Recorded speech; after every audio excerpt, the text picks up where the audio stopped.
President Trump shakes up his national security team as Russia threatens to make Ukraine disappear. I think the media wants to frame this as a firing.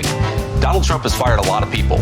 He doesn't give them Senate-confirmed appointments afterward. I'm Daily Wire Executive Editor John Bickley with Georgia Howe. It's Friday, May 2nd, and this is Morning Wire.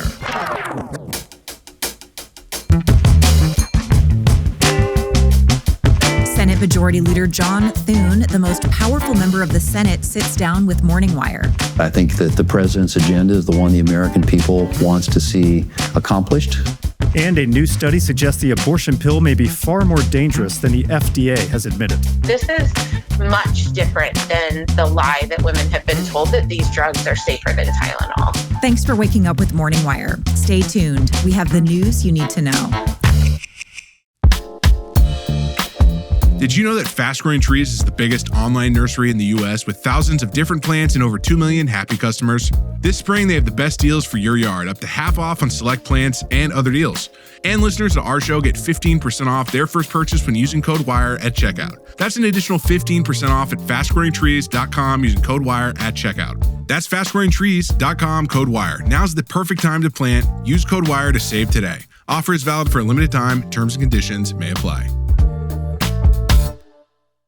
As the Trump administration works to secure trade deals with China and end the war in Ukraine, the president announced a leadership shakeup at the White House. Daily Wire senior editor Cabot Phillips is here now with the latest. Hey, Cabot. So 100 days in, we have our first major shakeup on a senior level at the White House. What exactly happened here? Yeah, a roller coaster story from the White House on Thursday. In the morning, numerous outlets reported that President Trump was firing his national security advisor, Mike Waltz.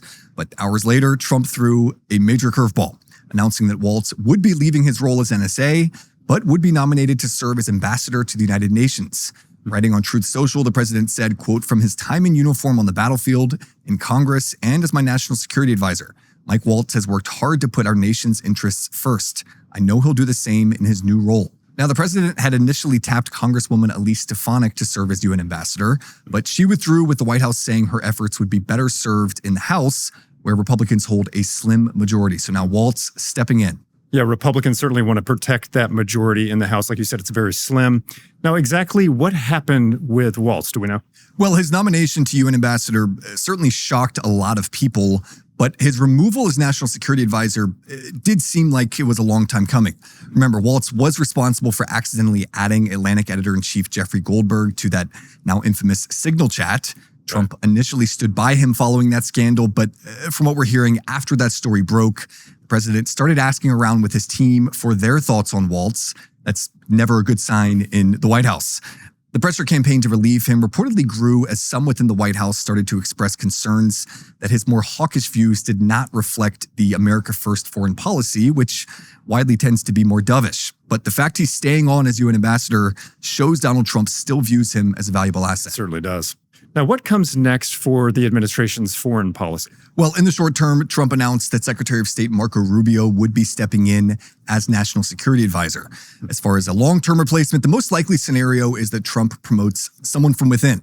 Some names that have been floated already include Deputy Chief of Staff Stephen Miller, NSC Director of Counterterrorism Sebastian Gorka, or Special Envoy Steve Witkoff. But playing the prediction game when it comes to Trump is, as we know, a usually fruitless endeavor. Yes, it is. Now, more broadly, it is an open secret in Washington that there is this ideological debate raging within the administration on foreign policy.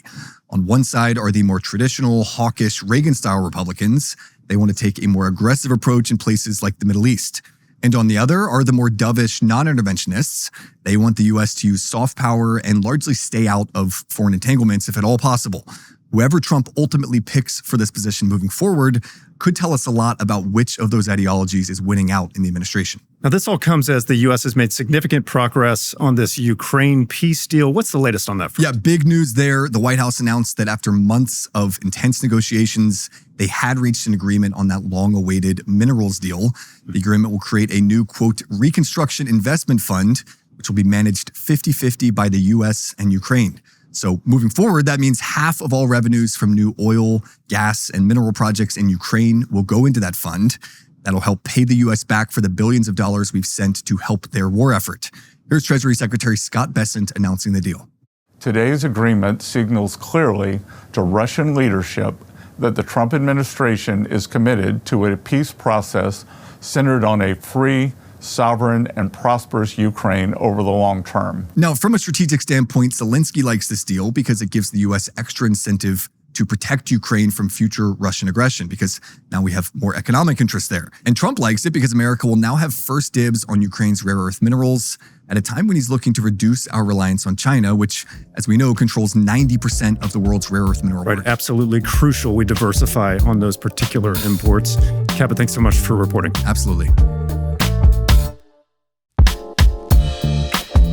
We've all been there. The nagging pain or persistent symptom that we know probably deserves medical attention, but somehow we keep putting it off. Luckily, Zocdoc is there to help. Zocdoc is a free app and website where you can search and compare high-quality, in-network doctors and click to instantly book an appointment. They connect you with over 100,000 doctors across every specialty. And you can easily filter for physicians who accept your insurance, practice near you, specialize in your specific needs, and come highly recommended by verified patients. Stop putting off those doctor appointments and go to Zocdoc.com/wire to find and instantly book a top-rated doctor today. That's ZocDoc.com/wire. Zocdoc.com/wire. In order to implement his America First agenda, President Trump will be relying heavily on new Senate Majority Leader John Thune. Daily Wire White House correspondent Mary Margaret Olahan sat down with Thune this week to discuss the president's first 100 days and how the Senate is backing up Trump's agenda. She joins us now. Hey, Mary Margaret. So tell us about this interview. Good morning, John. Yes, we are here at the United States Capitol, where we just sat down with Senate Majority Leader John Thune for a wide-ranging interview on the first 100 days of Donald Trump's second presidency.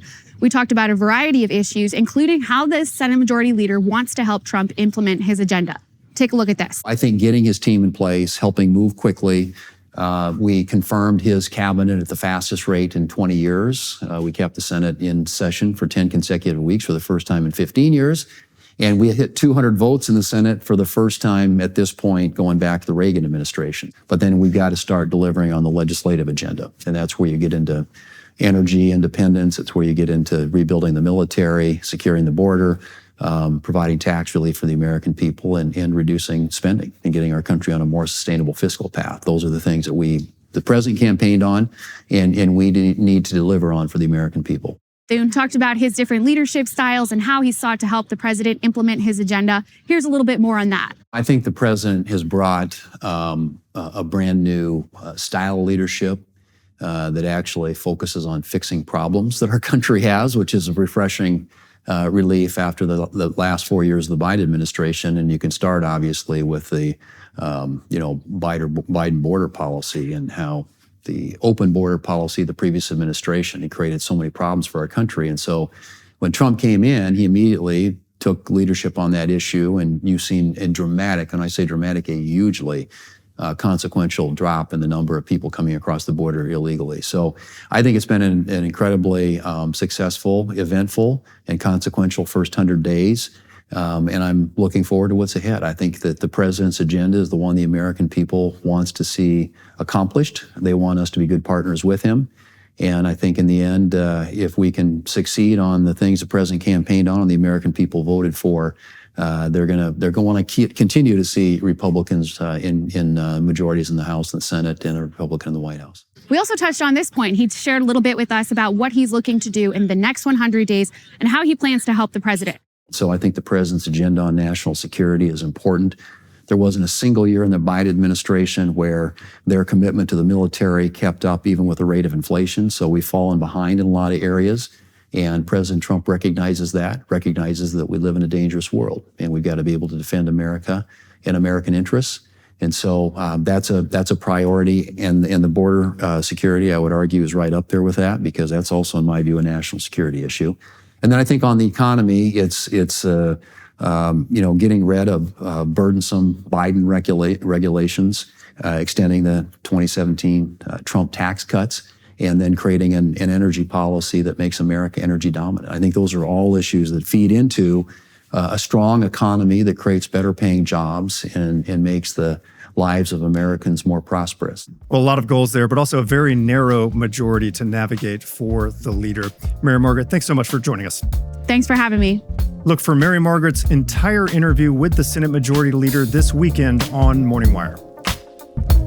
The abortion pill is much more dangerous than the FDA claimed, with more than 1 in 10 women suffering serious complications. Daily Wire investigative reporter Mairead Elordi is here with the details.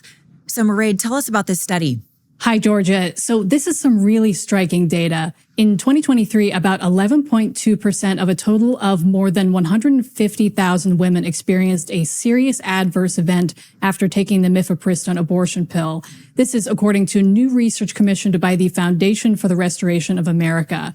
That works out to about 17,310 women, all just in 2023, who suffered serious adverse events. This can include hemorrhaging, needing a blood transfusion, an emergency room visit, and even deadly conditions like sepsis. This is about 22 times higher than what the FDA claimed on its label for Mifeprex, which is mifepristone, in 2023. The FDA cited clinical studies saying less than 0.5% of women suffered serious adverse reactions to mifepristone.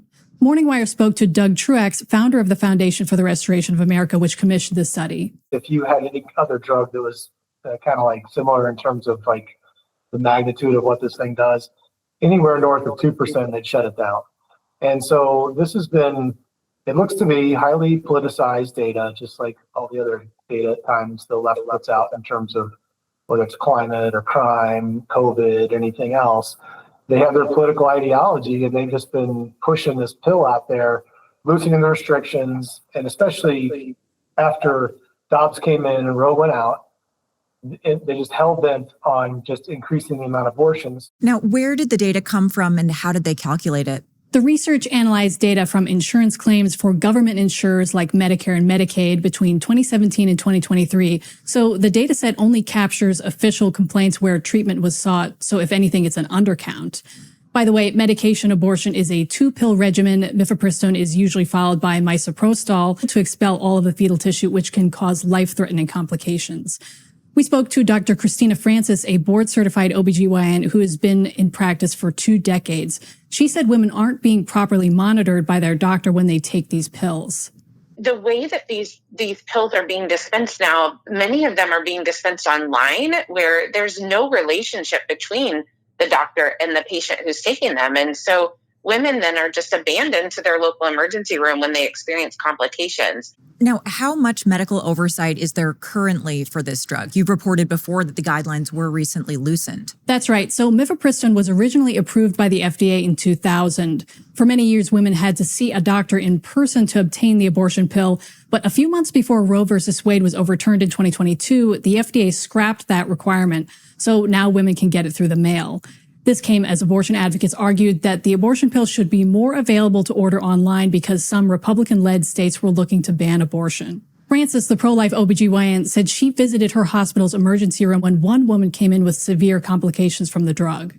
When the in-person dispensing requirement was lifted, I went down to the emergency room to see a woman who was suffering from pretty severe complications related to these drugs, infection.